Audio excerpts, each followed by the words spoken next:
তাহাজ্জুদ আর ফজরের অভ্যাস আছে যার, রহমত পূর্ণ প্রভাত হয় তার। আলহামদুলিল্লাহি রাব্বিল আলামিন, আসসালাতু ওয়াসসালামু আলা সাইয়্যিদিল মুরসালিন, আম্মা বা'দু, ফাউযু বিল্লাহি মিনাশ শাইতানির রাজীম, বিসমিল্লাহির রহমানির রহিম। আসসালাতু ওয়াসসালামু আলাইকা ইয়া রাসূলুল্লাহ ওয়া আলা আলিকা ওয়া আসহাবিকা ইয়া হাবিবাল্লাহ। আসসালাতু ওয়াসসালামু আলাইকা ইয়া নবিয়াল্লাহ ওয়া আলা আলিকা ওয়া আসহাবিকা ইয়া নূরাল্লাহ। মাদানী চ্যানেলের দর্শক শ্রোতা, আলহামদুলিল্লাহ আবারও রহমতপূর্ণ প্রভাত এই অনুষ্ঠান নিয়ে উপস্থিত হয়েছি। যে যেখান থেকে আমাদের অনুষ্ঠান দেখছেন, দূরে কিংবা কাছে, দেশে কিংবা প্রবাসে, সকল দর্শককে জানাই আন্তরিক মোবারকবাদ। নবী রহমত শফিয়ে উম্মত সাল্লাল্লাহু তাআলা আলাইহি ওয়াসাল্লামের উপর দুরূদ শরীফ পাঠ করার অসংখ্য ফজিলত আর বরকতের কথা হাদিসে পাকের মধ্যে আমরা শ্রবণ করে থাকি। সুনানে নাসাই শরীফের 220 পৃষ্ঠার মধ্যে 220 নম্বর হাদিসে পাকের মধ্যে বর্ণনা করা হয়েছে, প্রিয় নবী রাসূল আরবি সাল্লাল্লাহু আলাইহি সাল্লাম ইরশাদ করেন, নামাজের পর হামদ ও সানা এবং দুরূদ শরীফ পাঠকারীদের ব্যাপারে এই হাদিসে পাক তিনি ইরশাদ করেছেন, দোয়া প্রার্থনা করো, কবুল করা হবে, চাও প্রদান করা হবে। অর্থাৎ যারা নামাজের পরে হামদ এবং দুরূদ ও সালাম পাঠ করে তাদের ব্যাপারে বলা হয়েছে, তোমরা প্রার্থনা করো, কবুল করা হবে, চাও প্রদান করা হবে। সাল্লু আলাল হাবিব সাল্লাল্লাহু তাআলা আলা মুহাম্মদ সাল্লাল্লাহু তাআলা আলাইহি ওয়াসাল্লাম। আজকে অনুষ্ঠান ইনশাআল্লাহ তাআলা মুবাল্লিগে দাওয়াত ইসলামী রয়েছেন আমাদের সাথে মিরাজ আত্তারি ভাই। আর আজকের অনুষ্ঠানে খুব সুন্দর একটি বিষয় নিয়েছি। প্রতিটা মানুষের এ বিষয়ে জ্ঞান অর্জন করা, জানা খুবই দরকার, খুবই প্রয়োজন। আর আমাদের সাথে শাহাদাত ভাই রয়েছেন। আমরা হামদে বারি তাআলা নাতে রাসূলে মকবুল সাল্লাল্লাহু তাআলা আলাইহি ওয়াসাল্লাম আপনাদেরকে শোনানোর চেষ্টা করব। আর অনুরোধের কল আসলে সেই অনুরোধ আমরা রাখার চেষ্টা করব ইনশাআল্লাহ তাআলা। আমরা শুরুতে কোরআনে পাকের তেলাওয়াত শুনবেন ইনশাআল্লাহ তাআলা। এরপরে আজকের বিষয় আপনাদেরকে জানানোর চেষ্টা করবেন ইনশাআল্লাহ তাআলা। জি, আমাদেরকে কোরআনে পাকের তেলাওয়াত শুনিয়ে দিন।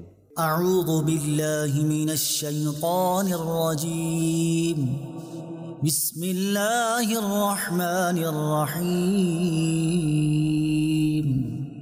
الرحمن علم القرآن خلق الإنسان علمه البيان الشمس والقمر بحسبان والنجم والشجر يسجدان والسماء رفعها ووضع الميزان ألا تطغوا في الميزان وأقيموا الوزن بالقسط ولا تخسروا الميزان والأرض وضعها للأنام فيها فاكهة والنخل ذات الأكمام صدق الله العظيم। সুবহানাল্লাহ, সুবহানাল্লাহ। আমরা কোরআনে পাক থেকে খুব সুন্দর তেলাওয়াত এবং এর অর্থ কিছু স্ক্রিনে আপনাদেরকে দেখানোর আমরা চেষ্টা করেছি। আল্লাহ তাবারক ওয়া তাআলা আমাদেরকে বারবার কোরআনে পাক পাঠ করার এবং এর তরজমা সহকারে পাঠ করার তৌফিক দান করুক। আজকের যে বিষয় নিয়েছি দর্শক শ্রোতা, বিষয় নিয়ে কথা বলার পূর্বে একটি হাদিসে পাক আপনাদেরকে শোনানোর চেষ্টা করব। হাদিসটি হলো তারিখে দামেশকে লি ইবনে আসাকিরের মধ্যে এই হাদিসটা বর্ণনা করা হয়েছে। নবী করিম সাল্লাল্লাহু তাআলা আলাইহি ওয়াসাল্লাম কিয়ামতের দিন সম্পর্কে কিছু বলেছেন এখানে, যে ফরমানে মুস্তাফা সাল্লাল্লাহু তাআলা আলাইহি ওয়াসাল্লাম কিয়ামতের দিনে ওই ব্যক্তি সবচেয়ে বেশি আফসোস করবে যে দুনিয়াতে জ্ঞান অর্জন করার সুযোগ পেল কিন্তু জ্ঞান অর্জন করলো না, এবং ওই ব্যক্তি আফসোস করবে যে জ্ঞান অর্জন করলো আর অন্যরা তার থেকে শুনে উপকার গ্রহণ করলো অথচ সে নিজে গ্রহণ করলো না, সে জ্ঞান অনুযায়ী আমল করলো না। এটাই বোঝানো হয়েছে। তো ওই দুই ধরনের ব্যক্তি কাল কিয়ামতের ময়দানে আফসোস করবে, যার সুযোগ আছে জ্ঞান অর্জন করেনি, আর যে ব্যক্তি জ্ঞান অর্জন করার পরে সেই জ্ঞান মোতাবেক সে আমল করেনি কিন্তু তার থেকে শুনে শুনে মানুষ আমল করেছে। এই দুই ধরনের ব্যক্তির জন্য হুজুর সাল্লাল্লাহু আলাইহি সাল্লামের ইরশাদে কারিমা, তারা কিয়ামতের ময়দানে আফসোস করবে। আজকের যে বিষয় নিয়েছি আমরা খুবই জানার বিষয়, শেখার বিষয়। এরপরেও যদি আমরা বলি, আমাদেরকে জানানো হয়নি, আমাদেরকে বলা হয়নি, এই ধরনের কিছু লোক এখনো সমাজে আছে, মানে জানার জন্য অপেক্ষায় থাকে কখন আমাদেরকে ঢাক ঢোল বাজিয়ে তারপরে জানাবেন। না, মৃত্যুর সংবাদ কার কাছে পৌঁছায়নি? মৃত্যুর সংবাদ সবার কাছে পৌঁছিয়েছে, সবাই জানে। আর তারপরেও কিয়ামতের ময়দানে কিছু লোক ডানে বামে তাকাবে আর বলবে আমাকে তো জানানো হয়নি, বা আমি তো জানতাম না, আমাকে নেকির দাওয়াত দেওয়া হয়নি। আজ ওই সকল ব্যক্তিদের জন্য যারা এমন আমরা ডানে বামে সরতে চাই, ঘুরতে চাই, ফিরতে চাই, তাদের জন্য আজকের বিষয় মৃত্যুর স্মরণ। দর্শক শ্রোতা, আজকে কোরআনে পাক থেকে আর হাদিসে মোবারকা থেকে কিছু কথা আপনাদেরকে জানানোর চেষ্টা করব, নেকির দাওয়াত দেওয়ার চেষ্টা করব, যাতে করে আমরা দুনিয়ার ভালোবাসায় যারা ডুবে আছি যেন ফিরে আসি, সিরাতাল মুস্তাকিমের পথে ফিরে আসি। আল্লাহ তাবারক ওয়া তাআলা দুনিয়াতে হায়াত দিয়ে পাঠিয়েছেন নির্ধারিত, কতদিন সেটা জানি না, দুনিয়া থেকে যেতে হবে সেটাও আমরা জানি, তবে কবে যাবো সেটা জানি না। যাওয়ার পূর্বেই যেন কিছু তৈরি করতে পারি, প্রস্তুতি নিতে পারি, এই সম্পর্কে কিছু আলোচনা করব। মিরাজ ভাই আমাদের সাথে আছেন, কিছু জানাবেন। এর পূর্বে আমরা শাহাদাত ভাই থেকে হামদে বারি তাআলা শ্রবণ করি। সাল্লু আলাল হাবিব সাল্লাল্লাহু তাআলা আলা মুহাম্মদ সাল্লাল্লাহু তাআলা আলাইহি ওয়াসাল্লাম। सल्ले अला रसूलिना सल्ले अला मुहम्मदिन सल्ले अला हबीबिना सल्ले अला मुहम्मदिन।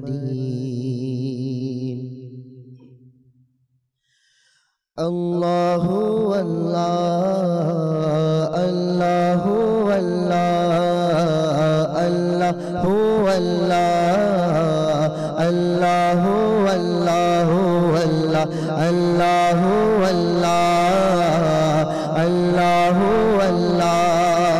पुष्पोकली गुंजान शोनाय अल्लाहु अल्लाह, पुष्पोकली गुंजान शोनाय अल्लाहु अल्लाह, पुष्पोकली गुंजान शोनाय अल्लाहु अल्लाह, पुष्पोकली गुंजान शोनाय अल्लाहु अल्लाह, पुष्पोकली गुंजान शोनाय अल्लाहु अल्लाह। बिखोराजिर पाताय पाताय अल्लाहु अल्लाह अल्लाहु अल्लाह अल्लाहु अल्लाहु अल्लाहु अल्लाह अल्लाहु अल्लाह। गगन पानी मेघमाला अल्लाहु अल्लाह, गगन पानी मेघमालाय अल्लाहु अल्लाह, गगन पानी मेघमालाय अल्लाहु अल्लाह, गगन पानी मेघमालाय अल्लाहु अल्लाह, गगन पानी मेघमालाय अल्लाहु अल्लाह।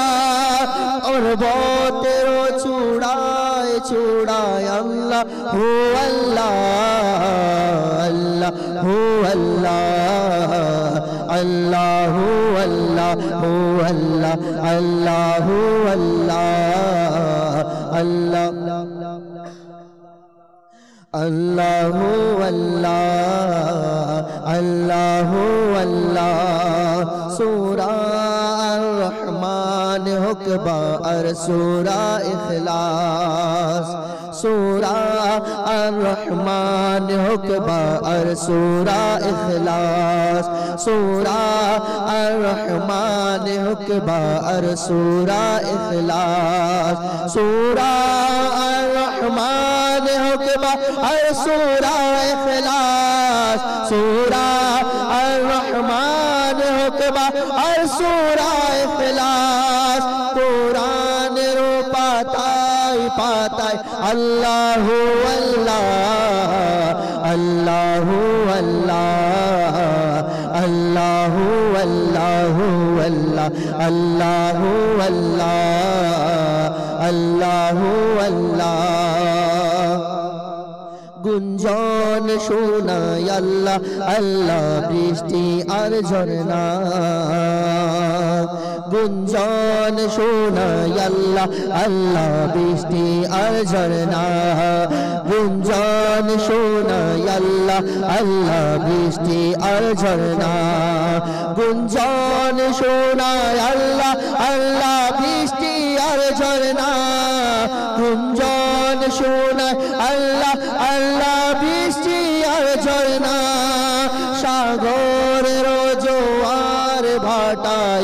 আল্লাহু আল্লাহ আল্লাহু আল্লাহ আল্লাহু আল্লাহু আল্লাহ আল্লাহু আল্লাহ আল্লাহু আল্লাহ চন্দ্র সূর্য গ্রহ তারা পবন মেঘমালা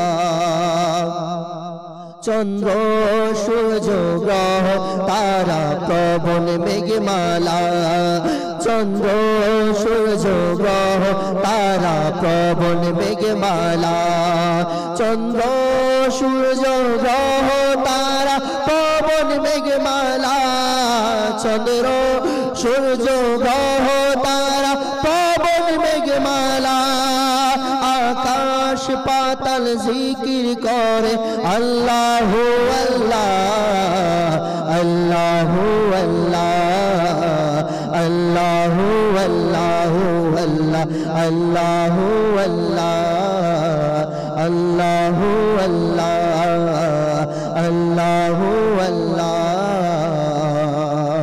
আল্লাহু আল্লাহ সুবহানাল্লাহ সুবহানাল্লাহ। আল্লাহ তাবারক ওয়া তাআলা শান এভাবে করে আল্লাহ তাবারক ওয়া তাআলার প্রশংসা হামদে বারি তাআলা সব সময় যদি বান্দার মুখে থাকে, সে বান্দারও হৃদয়টা পরিষ্কার হয়ে যায়, হৃদয়ের প্রশান্তি খুঁজে পায় ওই বান্দা যে বান্দার মুখে সব সময় আল্লাহ তাআলার প্রশংসা থাকে। আল্লাহ তাআলা আমাদেরকেও সেই তৌফিক দান করুক এভাবে করে আল্লাহ তাআলার প্রশংসায় যেন নিজেদের জবানকে ব্যস্ত রাখতে পারি। আজকের যে বিষয় নিয়েছি আমরা মৃত্যুর স্মরণ, কিভাবে স্মরণ করতে হবে, আর স্মরণ করার ব্যাপারে মিরাজ ভাই কোরআনে পাকের মধ্যে কি বলা হয়েছে আর হাদিসে পাকের মধ্যে কি এসেছে, এই সকল বিষয়গুলো দর্শককে আমরা জানানোর চেষ্টা করব নেকির দাওয়াতের উদ্দেশ্যে, যাতে করে আলোচনা শুনে ইসলামী ভাইদের মুসলমানদের সংশোধন হয়, ধোঁকা থেকে যেন মানুষ বাঁচতে পারে, বেরিয়ে আসতে পারে। এই বিষয়গুলো নিয়ে আজ আমরা কথা বলার চেষ্টা করব। অনেকদিন পরে মিরাজ ভাই রহমতপূর্ণ প্রভাত অনুষ্ঠানে আপনি এসেছেন, এজন্য আপনাকে ওয়েলকাম জানাই, স্বাগতম জানাই, মাশাআল্লাহ শুকরিয়াও জানাই। কেমন আছেন আপনি? আলহামদুলিল্লাহ আলা কুল্লি হাল। আপনি ভালো আছেন? আলহামদুলিল্লাহ রাব্বিল আলামিন, মাশাআল্লাহ। মিরাজ ভাই আজকের যে বিষয় নিয়েছি মৃত্যুর স্মরণ, কি বলবেন শুরুতে দর্শকের উদ্দেশ্যে? আলহামদুলিল্লাহ রাব্বিল আলামিন, আসসালাতু ওয়াসসালামু আলা খাতামুন নবিয়্যিন, আম্মা বা'দ। প্রথমত আপনাকে আমি আন্তরিক মোবারকবাদ জানাচ্ছি। রহমতপূর্ণ প্রভাতে এসে কিছু নেকি হাসিল করার নিয়ত করে নিয়েছি আলহামদুলিল্লাহ। সাথে সাথে সোশ্যাল মিডিয়াতে আমাদেরকে যারা দেখছেন, ফেসবুকে, ইউটিউবে বা স্যাটেলাইটে, সবাইকে আন্তরিক মোবারকবাদ জানাচ্ছি। সাথে সাথে আজকে অনেক সুন্দর একটা বিষয় নেওয়া হয়েছে, মৃত্যুর স্মরণ। তো মৃত্যুকেও স্মরণ করি, কারণ যত বেশি মৃত্যুকে স্মরণ করব তত বেশি আমার আখিরাতের চিন্তা ফিকির আসবে, এবং দুনিয়ায় কোনো কর্ম এমন আমার দ্বারা হবে না যেটার দ্বারা আমার এই দুনিয়াতে হয়ে তো যাবে, কিন্তু সেটা আমার জন্য কাল কিয়ামতের দিন একটা বড় বাধা বা বড় নাজাতের ব্যবস্থা হয়ে যাবে। তা আল্লাহ তাআলা কুরআনুল কারীমে সূরা রহমান আজকে শুনেছি, সেখানে একটা আয়াতে মোবারক এমন রয়েছে যে কুল্লু মান আলাইহা ফান, দুনিয়াতে যা কিছু আছে একদিন ধ্বংস হয়ে যাবে।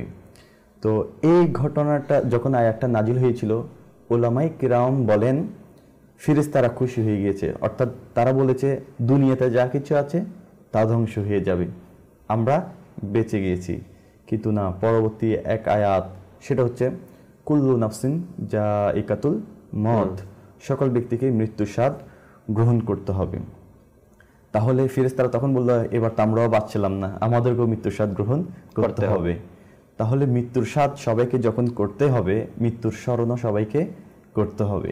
এখন যে আল্লাহ তাআলা আমাদেরকে হায়াত দান করেছেন, যে আমাদেরকে মৃত্যু থেকে জীবিত করা হয়েছে, যাতে আমাদের মধ্যে প্রতিযোগিতা হয়ে যায়, কম্পিটিশন হয়ে যায়, কার আমল অধিক উত্তম। তো এই উত্তম আমলের দিক দিয়ে যদি চিন্তা করি, আমাকে এই দুনিয়ার জীবনের কর্মকাণ্ড আমাকে আখিরাতের জীবনের সুখ শান্তিময়ের একটা মানদণ্ড হিসেবে দাঁড়াবে। আমি দুনিয়াতে যত কিছু করি না, কাল কিয়ামতের দিন এগুলোর দ্বারাই আমাকে বিচার করা হবে। বান্দা এখন হিসাব করবে সে দুনিয়াতে থাকা অবস্থায় আখিরাতের জন্য শান্তির ব্যবস্থা করবে না শাস্তির ব্যবস্থা করবে। এখন আমরা আমাদের অবস্থা এমন হয়ে গিয়েছে যে আমরা মৃত্যুর কথা একেবারে ভুলে গিয়েছি, স্মরণ কর্মপদ্ধতির কথা ভুলে বসেছি। দুনিয়াতে উঠতে বসতে আমরা শুধু মজা মাস্তি নিয়ে ব্যস্ত। সপ্তাহের 6টা দিন সবাই জব করে, ব্যবসা করে, সবার মনের মধ্যে এই থিঙ্কিং আছে জুমার দিন আসবে, আমরা এই জুমার দিন কি করব, বিনোদন করব, ইভেন্টস করব, বিভিন্ন পার্কে যাব, সারাটা দিন তারা প্ল্যানিং করে রাখে দুনিয়াতে কোনো ধরনের আনন্দ মাস্তি করার জন্য। অথচ আমরা এই অবস্থা এমন দাঁড়িয়েছে যে দুনিয়াতে থাকা অবস্থায় এমনভাবে মগ্ন হয়ে গিয়েছি, মৃত্যুর স্মরণকে একেবারে ভুলে বসেছি। আর মৃত্যু এমন একটা জিনিস, এমন একটা বস্তু যে আমাকে যেখানে থাকি না কেন, আল্লাহ তাআলা কুরআনুল কারীমে সূরা নিসার মধ্যে ইরশাদ করতেছেন, কানজুল ঈমান থেকে অনুবাদ, তোমরা যেখানে থাকো না কেন মৃত্যু তোমাদেরকে পেয়ে বসবে, যদিও সুদৃঢ় দুর্গ সমূহে অবস্থান করো। তো দেখেন যে আমরা আজকে যেখানে থাকি না কেন আনন্দ, মজা, মাস্তি নিয়ে ব্যস্ত, অথচ মালিকুল মত দৈনিক 70 বার আমাকে তাকিয়ে যাচ্ছে, 5 বার শাহী রগের সামনে এসে ঘুরে যাচ্ছে, তারপরে আমার কোনো মৃত্যুর স্মরণ নেই। আজকে মৃত্যুর স্মরণ থেকে দূরে। যখন মৃত্যুকে স্মরণ করতে বলা হয় তখন যুবকরা বলে এরকম যে এখন তো যুবক বয়স, এখন যদি আমি আনন্দ ফুর্তি না করি কখন করব, এখন করিনি, এখন মৃত্যুকে স্মরণ করে লাভ কি? অথচ আমাদের চোখে পড়তেছে, দেখতেছি যুবকরাই বেশি এরকম আনন্দ ফুর্তি করতে গিয়ে ইন্তেকাল দুনিয়া থেকে বিদায় নিচ্ছে। তো এইভাবে আমরা দুনিয়াতে থাকা অবস্থায় নিজেদেরকে পরকাল থেকে একেবারে বিমুখ করে রেখেছি। হাসান বসরি রহমতুল্লাহ তাআলা আলাইহি বলেন, যার সারমর্ম অনেকটা এরকম যে আমরা দুনিয়াতে থাকা অবস্থায় প্রথমত কি করছি, দুনিয়াতে থাকা অবস্থায় কবরকে ভুলে বসেছি, অর্থাৎ মৃত্যুর স্মরণ ভুলে থাকার কারণে কবরের দিকে আমাদের একেবারেই কর্ণপাত বা আমাদের দৃষ্টি আসছে না। কিন্তু হাসান বসরি রহমতুল্লাহ তাআলা আলাইহি বলে, খবরদার, হুঁশিয়ার হয়ে যাও, কবরের উপরে সব জমিন সমান দেখলো, কবরের নিচে কিন্তু সবার এক না। তো আমাদেরকে এটা বুঝতে হবে, ফিকির করতে হবে। যেমন একজন আল্লাহর ওলি, তিনি হাঁটতে লাগলেন, হাঁটতে হাঁটতে হঠাৎ একটা স্বর্ণের স্তূপ পেলেন, পাওয়ার পর সে আনন্দে খুশিতে আত্মহারা হয়ে গিয়েছেন, সেটা তিনি তার ঝুলিতে নিয়ে নিয়েছেন। নিয়ে নেওয়ার পরে বাসায় নিয়ে আসলেন। এইজন আল্লাহর ওলি বুজুর্গ এই জিনিসটা পাওয়ার পর, যিনি সারা রাত ইবাদত করত, তিনি সারা রাত এখন সেটাকে কিভাবে চোর থেকে হেফাজতে রাখবে, এটার জন্য সারা রাত ঘুমও যায়নি, ইবাদতও করেনি, একেবারেই ওই সম্পদটাকে বাঁচিয়ে রাখার জন্য সারা রাত অতিবাহিত করে ফেলেছেন। আর জল্পনা কল্পনা করছেন সকাল হবে, বাজারে যাব, বিক্রি করব, দাস দাসী হবে, অর্থ প্রাচুর্য হবে, এগুলো নিয়ে তিনি সারা রাত কালাতিপাত করে একেবারে বিভোর হয়ে গিয়েছেন। সকালবেলা যখন হয়েছে, যখন সেটা নিয়ে সে বের হলো, কবরস্থানের দিক দিয়ে যখন যাচ্ছিল, আমরা তো মনে করেন এখন আমাদের জন্য সকাল হয় 10টা 11টা বাজে, আল্লাহর ওলিদের জন্য সকাল ফজর হয়ে যেত, সকাল হয়ে যেত। তো ওনারা বের হয়েছেন, বের হওয়ার পর দেখতে লাগলো একটা ব্যক্তি কবর খুঁড়ে খুঁড়ে মাটি নিয়ে যাচ্ছেন। আল্লাহর ওলি ওই বুজুর্গ ওই দৃশ্যটা দেখে মুহূর্তের মধ্যে তার চিন্তাধারা একেবারে পরিবর্তন হয়ে গিয়েছে। হায় হায়, তার মৃত্যুর স্মরণ এসে গিয়েছে। বলতে লাগলো, আহা, আমি কাল থেকে আজ অব্দি এই জিনিসটি পেয়ে, দুনিয়ার এই ধ্বংসাত্মক দুনিয়াতে এই বস্তুটা পেয়ে আমি আমার রাতকে খইয়ে দিয়েছি, আমার দুনিয়ায় আমি মগ্ন হয়ে গিয়েছি, আর আমি এখন দেখতে পেলাম যে কবর থেকে মাটি করে করে নিয়ে যাওয়া হচ্ছে। হায়, আমি যদি মৃত্যুবরণ করি আমার কবর থেকে এভাবে মাটি করে নিয়ে যাওয়া হবে। তখন মুহূর্তে ওনার মৃত্যুর স্মরণ এসে গিয়েছে, আর তিনি ওই স্বর্ণের ডিলাটাকে একেবারে তোয়াক্কা না করে আবার খোদার বীর অন্তরের মধ্যে নিয়ে এসেছেন এবং মৃত্যুর স্মরণ আবার নিয়ে এসেছেন, আর সাথে সাথে তওবা করে আবার আল্লাহ তাআলার দিকে রুজু হয়ে গিয়েছেন। এইভাবে আল্লাহ তাআলার দিকে রুজু হয়ে যাওয়া, তো এগুলো হচ্ছে আমাদের জন্য শিক্ষা। আসলে ইহদিনাস সিরাতাল মুস্তাকিম কেন বলা হয়েছে, আমাদেরকে সরল সহজ পথে পরিচালিত করো, এর জন্য তাদের পথে যাদের উপর অনুগ্রহ করেছো। তো যাদেরকে অনুগ্রহ করেছে তাদের জীবনে যদি আমরা স্টাডি করি তাহলে আমাদের জীবনটাও অনেক সুন্দর হয়ে যাবে, আর মৃত্যুর স্মরণ আমাদেরকে আল্লাহ তাআলার দয়ায় অন্তরের মধ্যে রেখাপাত করবে, এবং এই মৃত্যুর স্মরণের কারণে আলহামদুলিল্লাহ আমরা দুনিয়াবি জাগতিক যে গুনাহগুলো রয়েছে, দুনিয়াতে যে গুনাহ কর্মকাণ্ড রয়েছে তার থেকে দূরে থাকতে পারবো এবং তার থেকে বাঁচতে পারবো। জি জি, আসলে মৃত্যুর স্মরণ যদি মানুষ না করে তবে তার দ্বারা দিনে রাতে সব সময় গুনাহ হওয়ার সম্ভাবনা রয়েছে। আল্লাহ তাবারক ওয়া তাআলা কোরআনে পাকের 2য় পারায় সূরা বাকারার 217 নম্বর আয়াতের মধ্যে ইরশাদ করেন, কানজুল ঈমান থেকে অনুবাদ, এবং তোমাদের মধ্যে যে কেউ আপন দিন থেকে ফিরে যায় অতঃপর কাফের হয়ে মৃত্যুবরণ করে, ওই সব লোকের কর্ম নিষ্ফল হয়েছে দুনিয়া ও আখেরাতে, তারা দোজখবাসী, তাতে তারা সর্বদা থাকবে। দিন থেকে ফিরে যাওয়া অর্থাৎ মৃত্যু একদিন আসবে, মারা যাব, মরতে হবে, ইন্তেকাল হবে, আজরাইল আসবে, এটা ভুলে যাওয়াই তো হলো গিয়ে আখেরাতকে ভুলে যাওয়া। আর আখেরাতকে ভুলে যাওয়া মানে দুনিয়াকে বেশি সে ভালোবাসা, দুনিয়ার লোভ লালসার মধ্যে ডুবে যাওয়া, দুনিয়াকে বেশি প্রাধান্য দেওয়া, দুনিয়াকে বেশি ভালোবাসা। আর একটা দিন এমন আসে, আমরা প্রায় সময় শুনি যে ইন্তেকালের সময় প্রকাশ্যভাবে সে ঈমান নিয়ে যেতে পারেনি, বিভিন্ন ধরনের কুফরি বাক্য উচ্চারণ করে তারপরে দুনিয়া থেকে বিদায় নিয়েছে। এখন এই মরণকে স্মরণ করা এটা কিন্তু আজকালকের বাক্য না, এই শব্দটা কিন্তু আজকাল নতুন না, এটা কিন্তু পৃথিবীর শুরু থেকেই শুনে আসছে, মানুষ সবাই শুনে আসছে, মরণকে স্মরণ করো, মরণকে স্মরণ করো। এখন কেমন স্মরণ করতে হবে, ছোট্ট একটা ঘটনা শোনাবো, এরপর নাতে রাসূল মকবুল শুনবো আমরা সাদাত ভাই থেকে। এক ব্যক্তি সে নিজের গুনাহের চিকিৎসা করবে, তো গুনাহের চিকিৎসা করবে, তার মাথায় আসলো আমি আল্লাহওয়ালা ব্যক্তির কাছে যাই, তার কাছে গিয়ে জিজ্ঞাসা করি আমার গুনাহের চিকিৎসা কি। তো গেল, যাওয়ার পরে ওই আল্লাহওয়ালা ব্যক্তি তাকে পরামর্শ দিল, প্রতিদিন তুমি 100 বার মরণকে স্মরণ করবে, মরতে হবে এটাকে স্মরণ করবে, তবেই তোমার মধ্যে কবরের কথা, আখিরাতের কথা, হাসরের কথা এগুলো মনে আসবে, আর তুমি ধীরে ধীরে গুনাহ ছাড়তে পারবে। সে আল্লাহর ওলির কথা এতটা বুঝতে পারেনি, ওখান থেকে ফিরে আসছে, ফিরে এসে সে 100 বার মরণের কথা স্মরণ করতেছে, আমি মারা যাবো, আমি মারা যাবো, আমি মারা যাবো, আমি মারা যাবো। 100 বার গুনাহ হয়ে গেছে, আবার গুনাহের কাজে লেগে গেছে, ভিতর থেকে এটা ফিল হয়নি, ভিতর থেকে আসেনি, সে বাস মুখে জিকির করে নিছে আমি মারা যাবো, আমি মারা যাবো।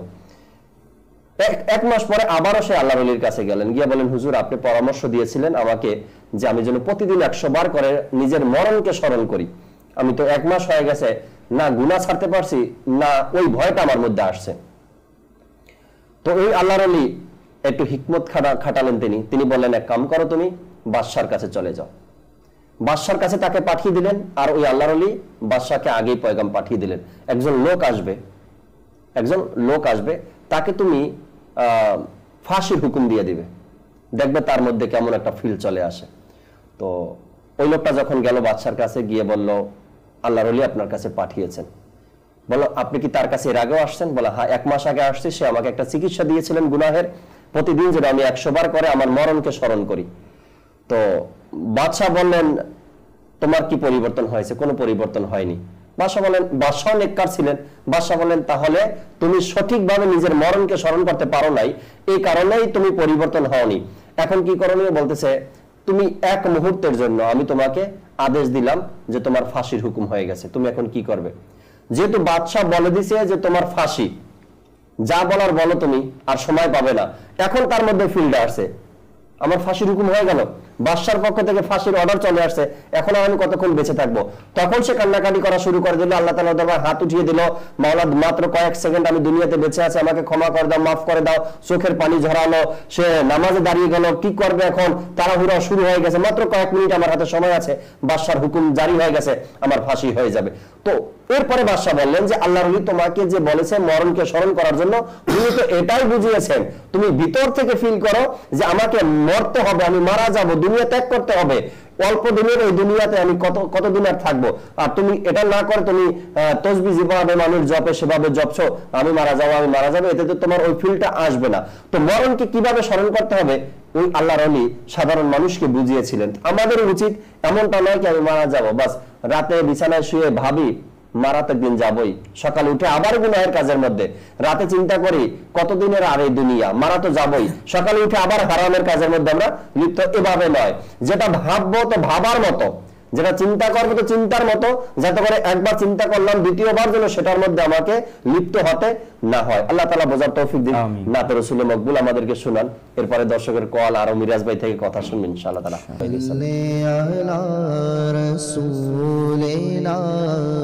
صلي على محمد صلي على حبيبنا صلي على محمد हम भी मदीने जाएंगे आका, हम भी मदीने जाएंगे, आज नहीं तो कल सही आका हमें बुलाएंगे, आज नहीं तो कल सही सल्ले अला रसूलिना सल्ले अला मुहम्मदीन।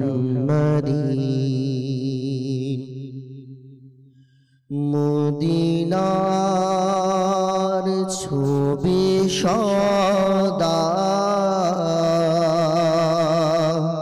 যেন থাকে হৃদয়ে,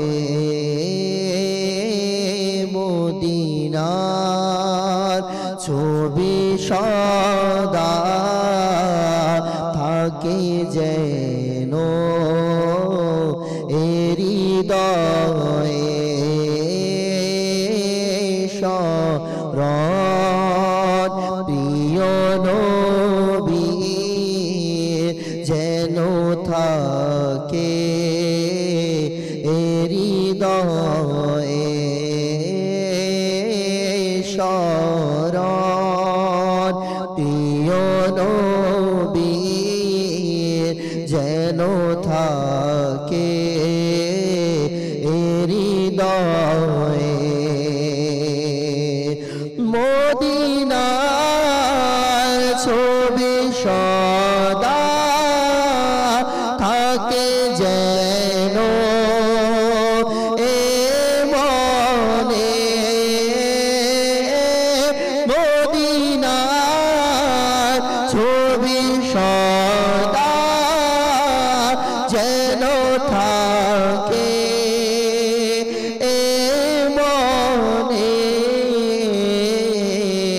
শরণ প্রিয় নবীর যেন থাকে হৃদয়ে, সুযোগ যদি আমি পেয়ে যাই মদিনা যাওয়ার, সুযোগ যদি আমি পেয়ে যাই মদিনা যাওয়ার, আকাশ সুযোগ যদি আমি পেয়ে যাই মদিনা যাওয়ার, যাব মদিনায় কানারত কাফেলা নিয়ে, যাব মদিনায় কানারত কাফেলা নিয়ে, মদিনার ছবি সদা থাকে যেন এ মনে,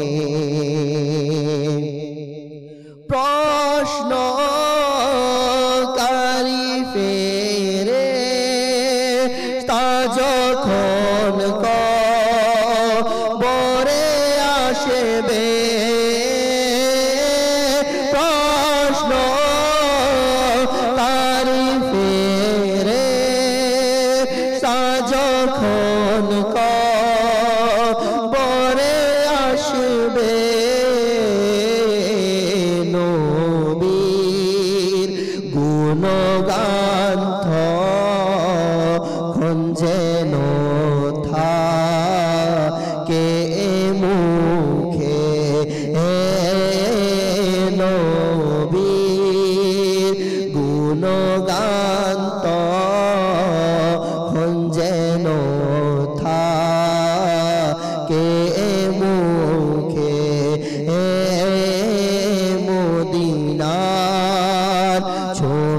সদা থাকে যেন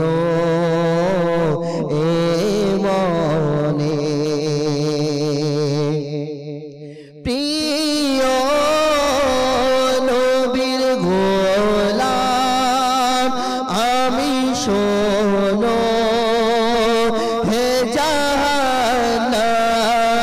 জাহান্নাম প্রিয় নবীর গোলাম আমি শোনো হে জাহান্নাম প্রিয় নবীর গোলাম আমি শোনো হে জাহান্নাম যাব কি করো দো জোখে নবীর গোলাম হয়ে যাব কি করে দো জোখে নবীর গোলাম হয়ে মদিনার ছবি সদা যেন থাকে এ মনে যখন জানাজা মার নিয়ে যাবে কবরে যখন জানাজা মার নিয়ে যাবে কবরে মদিনার ধুলি আমার মুখে মেখে দিও মদিনার ধুলি আমার মুখে দিও মেখে মদিনার ছবি সদা থাকে যেন এ মনে আল্লাহর দয়া মন হবে সারা জগতে আল্লাহর দয়া মন হবে সারা জগতে দাওয়াতে ইসলামি তোমার সারা পড়ে যায় দাওয়াতে ইসলামি তোমার সারা পড়ে যায় আতার তুমি আমার তুমি আমার তুমি আমার আতার তুমি আমার তুমি আমার এ কথা সরে আতার তুমি আমার এ কথা সর দিবসে যেন দিও নবী আমায় শিও মুখে বলে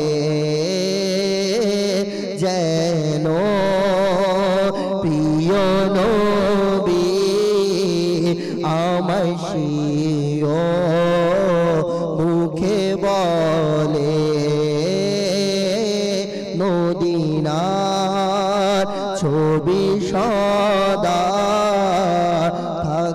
যেন এ মনে স্মরণ প্রিয় নবীর যেন থাকে হৃদয়ে। আমিন আমিন আমিন। স্মরণে যেন, হৃদয়ে যেন নবী করিম সাল্লাল্লাহু তাআলা আলাইহি ওয়াসাল্লামের স্মরণ যেন আমাদের হৃদয়ে থাকে। মদিনাতুল মুনাওয়ারায় যারা অবস্থান করছে এই মুহূর্তে, হয়তোবা ফজরের নামাজ শেষ করেছে বা শেষ করবে, নামাজ পড়বে, এমন একটা দৃশ্য, সকালের এই সুবাসিত হাওয়া মদিনায় বয়ে যাচ্ছে। আর এই সুবাসিত হাওয়া নবী পাক সাল্লাল্লাহু আলাইহি সাল্লামের সবুজ গম্বুজকে চুমু খেয়ে জানি না পৃথিবীর কোন কোন এলাকায়, কোন কোন অঞ্চলে চলে যায়। আল্লাহ তাবারক ওয়া তাআলা চোখ তো দিয়েছে আমাদেরকে, কিন্তু এই চোখ এখন পর্যন্ত নবী করিম সাল্লাল্লাহু তাআলা আলাইহি সাল্লামের সেই রওজায়ে আনোয়ার আর সবুজ গম্বুজ এখনো সরাসরি দেখেনি। আল্লাহ তাআলার দরবারে দোয়া, আল্লাহ তাআলা যেন আমাদেরকে অতি তাড়াতাড়ি মদিনাতুল মুনাওয়ারায় হাজিরি দেওয়ার সেই তৌফিক আর মুর্শিদের সাথে যেন হাজিরি দেওয়ার সেই তৌফিক আল্লাহ আমাদেরকে দান করেন। দর্শকের কিছু কল আমাদের সাথে রয়েছে, মিরাজ ভাই কয়েকটা কল শুনি আমরা ইনশাআল্লাহ তাআলা, এরপরে আমরা আলোচনায় ফিরবো আজকের বিষয় নিয়ে ইনশাআল্লাহ তাআলা। জি, দর্শকের কল শুনিয়ে দিন। চট্টগ্রাম ফরিদপুর মাইজবান্ডার থেকে বলছেন। আমার নাম আবুল কাসেম। মাশাআল্লাহ, আপনাদের প্রোগ্রাম দেখতেছি, ইনশাআল্লাহ আমি প্রত্যেকদিন দেখি, খুব ভালো দোয়া করবেন আমার জন্য, আল্লাহ যেন আপনাদের এই ভালোভাবে আরো বেশি হবে। মাশাআল্লাহ মাশাআল্লাহ। আল্লাহ তাবারক ওয়া তাআলা কবুল করেন। সবসময় সাথে থাকবেন, প্রোগ্রাম দেখবেন, ইলমে দিন অর্জন হবে, নিজের ভালো মন্দ বুঝতে পারবেন, সঠিক কথাগুলো জানতে পারবেন ইনশাআল্লাহ তাআলা। পরবর্তী কল দেন। মোহাম্মদ রাজুল ইসলাম প্রাণবাড়ি থেকে। মাশাআল্লাহ, আমি একটু মাপ শুনতে চাই। ये साहब যে গুন্ডাজে वाले। মাশাআল্লাহ মাশাআল্লাহ। আল্লাহ চাই ইনশাআল্লাহ তাআলা আমাদের শাহাদাত ভাই শোনাবেন ইনশাআল্লাহ তাআলা, নাতে রাসূল মকবুল। পরবর্তী কল দেন। আমার বাড়ি হবিগঞ্জ, আমার নাম মুজাম্মেল। আচ্ছা, মাদার ট্রেন আমি ভিতরে দেখি, যে সময় বাসায় আসি আমার পরিবার, আমার বাসায় ধরুন সবসময় চ্যানেলটা দেখে, আমি খুব খুশি হয়েছি। আপনারা যে আলোচনা করেন ইসলাম থেকে, এগুলো আমার তো খুব ভালো লাগে।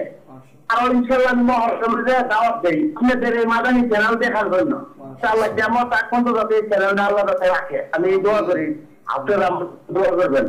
আমিন আমিন আমিন। আপনার কথা বুঝে, কথা শুনেই বোঝা গেছে কতটা আবেগ নিয়ে কথা বলছেন, যে আপনার পরিবারে সন্তানরা, আপনার ঘরের মানুষরা মাদানী চ্যানেল দেখে। আর এটা আসলেই একটা ভালো লাগার জিনিস যে আমার পরিবার, আমার ফ্যামিলি ধর্মীয় একটা চ্যানেলের সাথে জড়িত, আর তারা সবসময় এই চ্যানেল দেখে। আপনি নিজেও দেখেন এবং আপনি দাওয়াত দেন, এটাও আপনি প্রকাশ করেছেন। আল্লাহ তাবারক ওয়া তাআলা আমাদের ঈমান আমলকে হিফাজত দান করুক। আল্লাহ তাআলা সবসময় মাদানী চ্যানেলের সাথে যেন থাকতে পারি, অন্য কোনো মিডিয়া নয়, অন্য কোনো চ্যানেল নয়, আমরা শুধু মাদানী চ্যানেলকেই দেখব আর মাদানী চ্যানেলের সাথেই থাকবো ইনশাআল্লাহ তাআলা। গুনাহ ভরা চ্যানেলগুলোকে আমরা ত্যাগ করে দেই আর মাদানী চ্যানেলের সাথে থাকি। আল্লাহ চায় আমার পরিবারটা, আপনার পরিবারটা মাদানী পরিবার হয়ে যাবে, অর্থাৎ এক ধর্মীয় পরিবার যেটাকে বলি আমরা। সকালে ওঠা, ফজরের নামাজ আদায় করা, এরপর কোরআনে পাকের তেলাওয়াত করা, হ্যাঁ, এরপর সুন্নাত মোতাবেক নিজের জীবনকে অতিবাহিত করা, জোহরের সময় নামাজ আদায় করা, হালাল উপার্জন করা, একে অপরের মধ্যে ভালোবাসা মুহাব্বত অর্জন করা, গালাগালি দূর হয়ে যাওয়া, মিথ্যা গীবত চগলখড়ি দূর হয়ে যাওয়া। আল্লাহ চায় মাদানী চ্যানেল দেখতে দেখতে এগুলো আমাদের ঘরের মধ্যে পরিবেশগুলো তৈরি হবে ইনশাআল্লাহ তাআলা। পরবর্তী কল দেন। মাশাআল্লাহ, মারহাবা। এই প্রোগ্রাম অনেক বেশি ভালো লাগে, আলহামদুলিল্লাহ। আজকেও দেখার সৌভাগ্য অর্জন করছি, আল্লাহ তাআলা যদি হায়াত রাখে হয়তো আবার সামনে দেখার সৌভাগ্য হবে আলহামদুলিল্লাহ। খুব গুরুত্বপূর্ণ একটি প্রোগ্রাম, যেখান থেকে আমরা অসংখ্য ইলমে দ্বীন হাসিল করার সৌভাগ্য হচ্ছে আলহামদুলিল্লাহ। দোয়া করি আল্লাহ তাআলা আরো বেশি বেশি মাদানী চ্যানেলের উন্নতি দান করুক, আরো বেশি বেশি এর প্রোগ্রাম করার তৌফিক দান করুক। আল্লাহ আযজা ওয়া জাল্লা আমাদের সকলকে মাদানী চ্যানেলের ফয়জা বরকত দান করুক। আসসালামু আলাইকুম ওয়া রাহমাতুল্লাহি ওয়া বারাকাতুহু। ওয়ালাইকুম আসসালাম ওয়া রাহমাতুল্লাহি ওয়া বারাকাতুহু। আল্লাহ তাবারক ওয়া তাআলা আপনাকেও কবুল করে নিক, আপনার হকেও এই দোয়া আল্লাহ তাআলা কবুল করে নিক। খুব সুন্দর দোয়া আপনি করেছেন, মাশাআল্লাহ। আর আশা রাখি আপনারাও সব সময় আমাদের সাথে থাকবেন, এভাবে করে উৎসাহ প্রদান করবেন, যাতে করে আমরা এভাবে করেই আপনাদের সাথে থাকতে পারি মাদানী চ্যানেলের মাধ্যমে। পরবর্তী কল দেন। আমার নাম মোহাম্মদ আবুল কায়েম, দিনাজপুর ফুলবাড়ি। জি, আমি একটি নাচ শুনতে চাই, সোনার মদিনা প্রাণের মদিনা। মাশাআল্লাহ।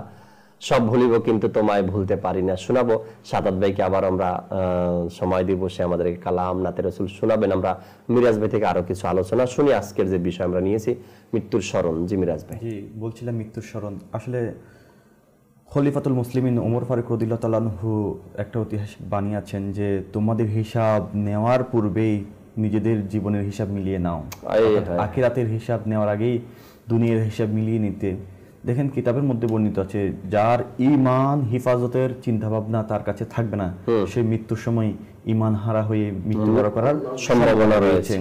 তাহলে দেখেন আজকে আমরা আমাদের মৃত্যুর চিন্তা করছি না, ঈমানের চিন্তা করছি না। তো এই শহুদুস শরিয়ার কিতাবের মধ্যে ওলামায়ে কিরাম বর্ণনা করেছেন এরকম যে যার কিছু অভ্যাস রয়েছে, ওই অভ্যাসগুলো যদি তার মধ্যে থাকে তাহলে তার মন্দ মৃত্যু হওয়ার সম্ভাবনা রয়েছে। তার মধ্যে প্রথমটা যিনি উল্লেখ করেছেন চারটা, তার মধ্যে একটা হচ্ছে নামাজের ব্যাপারে। দেখেন আজকে আমরা নামাজের গুরুত্ব কতটুকু দিচ্ছি আমার জীবনের মধ্যে। আজকে আমি উঠতে বসতে চলতে সব কিছু করছি, আমার থেকে খাবার খাওয়ার সময় আছে, আমার থেকে টিভি দেখার সময় আছে, আমার থেকে গান বাজনা শোনার সময় আছে, আমার থেকে বিনোদন করার সময় আছে, আমার থেকে বিশ্রাম নেওয়ার সময় আছে, কিন্তু বান্দার কাছে সময় যেটা নেই সেটা হচ্ছে নামাজের। নামাজের কথা বললে যে ভাই আমার অমুক কাজ আছে, নামাজের কথা বললে সেটাকে একেবারে নর্মালি স্থিরভাবে নিতে পারে না, রিয়েক্ট করে অন্যভাবে যে তাকে যেন কোনো কিছু আলগানোর কথা বলা হচ্ছে। অথচ নামাজ যে আদায় করতে যায়, কিতাবের মধ্যে বর্ণিত আছে যখন কোনো নামাজি ইখলাসের সাথে আল্লাহ তাআলার দরবারে ইবাদত করার উদ্দেশ্যে, নামাজ পড়ার উদ্দেশ্যে মসজিদে গমন করে, তখন ফেরেশতারা তার গুনাহের বোঝাগুলো নিয়ে মসজিদের বাইরে দাঁড়িয়ে থাকে। তো আল্লাহ তাআলা আরো দয়া হয়, ফেরেশতাদেরকে বলে যে আমার বান্দা এখন নামাজ আদায় করে এসেছেন, তার গুনাহগুলো তাকে দিও না, রেখে দাও। এভাবে করতে করতে আরেকটা ওয়াক্ত আসে, তখন আল্লাহ বলে আমার বান্দা থেকে যে গুনাহগুলো নিয়ে নেওয়া হয়েছে ওই গুনাহগুলোকে আর দেওয়া হবে না, এগুলোকে মাফ করে দেওয়া হয়। আলহামদুলিল্লাহ। তো আমরা নামাজ কেমন যে আমরা অনেকে দাবি করি আশিক রাসূল, অথচ আমার রাসূল বলতেছেন নামাজ আমার চোখের শীতলতা। কোথায় আমার রাসূলের শীতলতা যেখানে, সেখানে আমরা কি করছি? আজকে যেমন সূরা তওবার শেষ আয়াতের মধ্যে আছে যে আল্লাহ রাসূল সাল্লাল্লাহু তাআলা ইসলামকে ইরশাদ করেছেন, তার সারমর্ম একটা এরকম যে লাকাদ জাআকুম রাসূলুম মিন আনফুসিকুম আজিজুন আলাইহি মা আনিতুম হারিসুন আলাইকুম বিল মুমিনিনা রাউফুর রহিম। এই আয়াতে কারিমার মধ্যে আল্লাহ তাআলা ইরশাদ করতেছেন, তার সারমর্ম একটা এরকম যে তোমাদের কাছে আমার মানে এই রাসূল এসেছেন। তো এই আয়াতের মধ্যে আরেকটা এর পরবর্তী যে কথাটা আছে যে তোমাদের কোনো কষ্ট হলে সেটা রাসূল অনুভব করে। তোমাদের মধ্যে কোনো কষ্ট হলে সেটা রাসূল অনুভব করে, অর্থাৎ উম্মতদের কোনো কষ্ট হলে আমার রাসূল সেটা অনুভব করে। তাহলে আমার রাসূল সেজন্য তো আলহামদুলিল্লাহ আমাদেরকে সুন্নাত শিখিয়ে গিয়েছেন যে ঘুমানোর সময় বিছানাটাকে ঝেড়ে নাও, তারপরে পানি পান করার সুন্নাত শিখিয়ে নিয়েছে যাতে দেখে নাও। তো আমাদেরকে এমন এমন জিনিস শিখিয়ে নিয়েছেন, আলহামদুলিল্লাহ এটার উপর আমল করছি। আর এটা কেন বা হবে না? আল্লাহ তাআলা যে কুরআনুল কারীমের মধ্যে কথাটা বলেছেন যে তোমাদের কষ্ট আমার রাসূলের অনুভব হয়, তাহলে এটা হক যে আমার রাসূল আমরা ন্যূনতম কষ্ট পেলেও আমার রাসূলের অনুভূতি হয়। তাহলে যেখানে আমার রাসূলের অনুভূতি হয় কষ্ট, সেখানে আমার রাসূলের কষ্ট কিন্তু আশিক রাসূলের অনুভূতি হওয়া দরকার। কারণ আমার রাসূল কোন বিষয়ে কষ্ট পাচ্ছে, উম্মতদেরকে সেই বিষয়টাও জেনে রাখা দরকার এবং সে কষ্ট যেন আল্লাহ রাসূলের না হয় সেদিকে দেখা দরকার। কারণ প্রত্যেক বৃহস্পতিবারের রাত্রে আমার রাসূলের দরবারে বান্দাদের উম্মতের আমলনামা পেশ করা হয়। যাদের আমলনামা আলহামদুলিল্লাহ নেকিতে পরিপূর্ণ তা দেখে মুস্কি হাসেন, যাদের আমলনামা গুনাহে পরিপূর্ণ সেটা দেখে আমার রাসূল সাল্লাল্লাহু তাআলা আলাইহি ইসলামের কষ্ট হয়। তাহলে আমার রাসূলকে এইভাবে কষ্ট কেন দিব যে বলেছেন নামাজ চোখের শীতলতা? তাহলে এই নামাজটা কেন ত্যাগ করছি? আজকে আমরা বান্দারা বুঝতেছি না নামাজ কত বড় নিয়ামত। নামাজের কারণে আল্লাহ তাআলা আমাদেরকে আলহামদুলিল্লাহ নামাজ অশ্লীল ও ঘৃণিত কাজ থেকে দূরে রাখে, কিন্তু আমরা আজকে নামাজ থেকে দূরে সরে গিয়েছি। তাহলে আমার বরকত আসবে কোথা থেকে? আজকে নামাজকে এত ভাবে আমরা আঁকড়ে ধরতেছি না যে মন্দ মৃত্যুর কারণের মধ্যে একটা কারণ হচ্ছে যে নামাজের মধ্যে অলসতা করা, অবহেলা করা। তো আল্লাহ তাআলা আমাদেরকে বুঝার তৌফিক নসিব করুক। দ্বিতীয় যে কথাটি বলা হয়েছে মদ্যপান, যে আমরা অনেকেই এই খুশিতে হোক আনন্দে হোক মদ্যপানে অনেকে ব্যস্ত হয়ে যায়, অনেকে এটা তার ধারাবাহিক চলে, আবার অনেকের এই মদ্যপানটা কি হয়ে যায় এই বন্ধুদের সাথে আড্ডায় বসে মাত্র মানে একদিনের জন্য পান করে থাকে। তাদের জন্য হুঁশিয়ারি, যারা ধারাবাহিক পান করেন তাদের মন্দ মৃত্যুর হওয়ার আরেকটি কারণ রয়েছে। আবার যারা হঠাৎ হঠাৎ পান করেন তারা মনে করেন আল্লাহ তাআলা আমাকে নাজাত দিবে, অথচ না প্রিয় ইসলামীরা, ভয় করা দরকার। যেমন একটা কিতাবের মধ্যে ঘটনা এমন রয়েছে, ফুজাল বিন আয়াজ রহমতুল্লাহ তাআলা আলাইহির একটা ছাত্র ছিল যে অনেক নেককার দিনদার ওনার ছাত্রদের মর্যাদার মধ্যে সে সবচেয়ে মর্যাদাবান ছিল। তো যখন তার মৃত্যুর অন্তিম কাল এসে গিয়েছে, তখন ফুজাইল বিন আয়াজ রহমতুল্লাহ তাআলা আলাইহি ওই ছাত্রের কাছে গিয়েছেন। যাওয়ার পর তার মৃত্যুর যখন সাকরাত চলছে, এমন অবস্থায় ফুজাইল বিন আয়াজ রহমতুল্লাহ তাআলা আলাইহি সূরা আর রহমান পড়তেছিলেন, কুরআনুল কারীমের তিলাওয়াত করতেছিলেন। তখন ছাত্র অতিষ্ঠ হয়ে বলল, বন্ধ রাখেন, পড়িয়েন না। তখন ছাত্র ওই ফুজাইল বিন আয়াজ রহমতুল্লাহ তাআলা আলাইহিকে কোরআন পড়তে বাধাগ্রস্ত করেছেন। এরপর বলে কলমা পড়াচ্ছেন। ফুজাইল বিন আয়াজ রহমতুল্লাহ আলাইহি যখন ওই ছাত্রকে কলমা পড়াচ্ছেন, সে কলমা পড়তে অনীহা এবং এটা কলমা পড়ার জন্য সে চাইল না, তার মন দিচ্ছে না। অবশেষে তার মৃত্যু কলমাবিহীন হয়েছেন।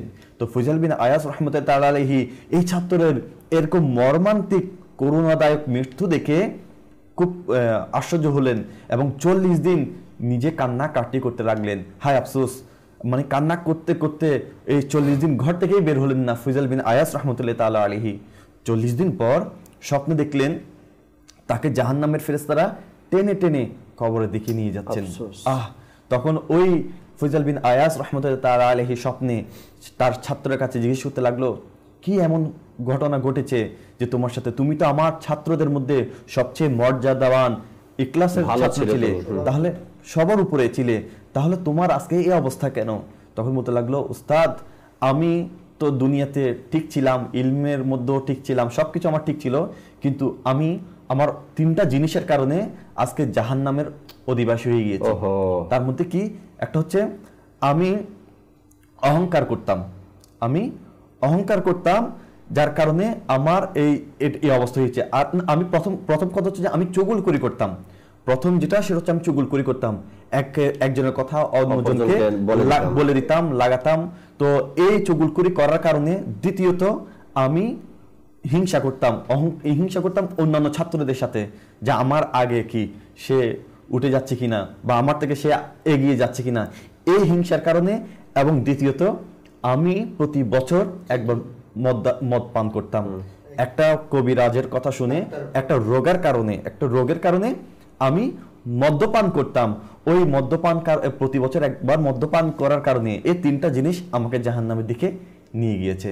তাহলে দেখেন, আজকে যারা বিভিন্ন ইভেন্টস দিয়ে মৃত্যুর কথা বলে গিয়ে দুনিয়ার রং তামাশার মধ্যে লিপ্ত হয়ে যখন মদ্যপানের মধ্যে ব্যস্ত রয়েছেন, তাহলে বলছেন আমি একদিন পান করছি। আরে ভাই দেখেন, একদিন, সারা বছরে একদিন পান করার কারণে তাকে, এরকম একজন ছাত্রকে আল্লাহ তাআলা জাহান্নামের অধিবাসী করেছেন। আল্লাহ তাআলা এমন সময় আমাদেরকে দিবে না, নির্দিষ্ট সময় শেষ হলেই আমাদের আর অবকাশ দেওয়া হবে না। সেজন্য আমরা কোনোটা দিন যেন এমন না হয় যে আজকে গুনাহ করে নি, কালকে থেকে নেকি করব। আজকে আমি গুনাহ থেকে বেঁচে যাই, আজকে যদি বেঁচে যাই তাহলে এটা আমার জন্য নাজাত হবে। যদি আমি চিন্তা করি আমাকে অবকাশ দেওয়া হবে, তাহলে এটা কুরআনুল কারীমের মধ্যে কি ইরশাদ করছেন আল্লাহ তাআলা?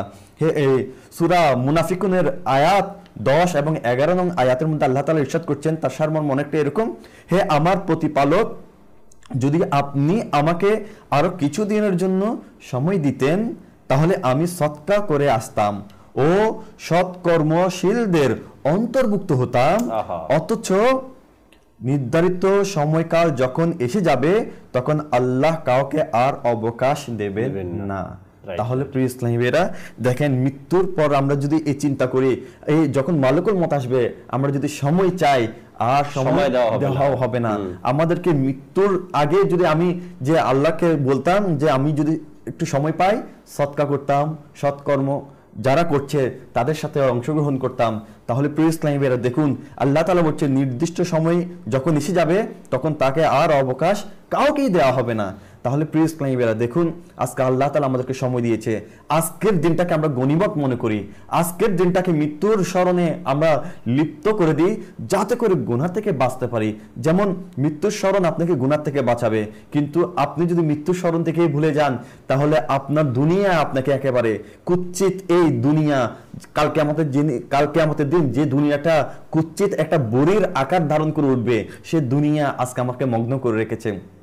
কিতাবের মধ্যে বর্ণিত আছে, যখন কিয়ামত সংঘটিত হবে, হাসরের ময়দানে একটা কুৎসিত নারী কি করবে, মানুষকে এসে তার সাথে দাঁড়াবে।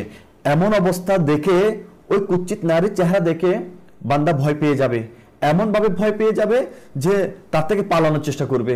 তখন ওই কুৎসিত নারী বলবে, হাই তুমি আমার থেকে কাজকে কেন পালাচ্ছ? বলতে লাগলো, তোমাকে দেখে তো আমার ভয় লাগতেছে, আমি তোমার থেকে না পালিয়ে কি করব? বুঝতে কেন, তুমি তো আমার ভালোবাসায় পড়ে মৃত্যুকে একেবারে ভুলে গিয়েছিলে। আমার ভালোবাসায় পড়ে তুমি বিনোদনের মধ্যে মগ্ন ছিলে। আমার ভালোবাসায় পড়ে তুমি দুনিয়াতে অট্টালিকা করার চেষ্টা করেছিলে। দুনিয়াকে ভালোবেসে মৃত্যুকে গ্রহণ করতে চাওনি। মৃত্যুর কথা কখনো স্মরণ করোনি। তুমি শুধু দুনিয়ার ভালোবাসায় মগ্ন ছিলে। তুমি মৃত্যুকে কখনো, তোমার কাছে যে আসবে, তোমাকে যে মৃত্যু গ্রাস করবে, সেই চিন্তা তোমার মধ্যে একেবারেই ছিল না। তুমি আমার ভালোবাসার মধ্যে একেবারে মগ্ন হয়ে গিয়েছিলে। তুমি আমার ভালোবাসা ত্যাগ করতে পারোনি, আমার ভালোবাসা ত্যাগ করতে চাওনি। তুমি চেয়েছো অনন্তকাল, একেবারে অসীম তুমি আমার ভালোবাসার মধ্যে যেন লিপ্ত থাকো, সেই কামনা করেছিলে। আজকে কেন তুমি আমাকে দূরে সরে দিচ্ছ, ঠেলে দিচ্ছ? বুঝতে লাগ, তখন ওই ব্যক্তি বলবে, তুমি কে? বলছে, আমি সেই দুনিয়া যার ভালোবাসায় পড়ে তুমি সবকিছু হারাতে বসেছিলে তুমি। তো আজকে আমি যদি জাহান্নামে যাই, তোমাকে ছাড়া যাব না, তোমাকেই নিয়ে আমি জাহান্নামে যাব। এভাবে দুনিয়া ওই কালকে আমাদের দিন বান্দাদেরকে আহ্বান করবে।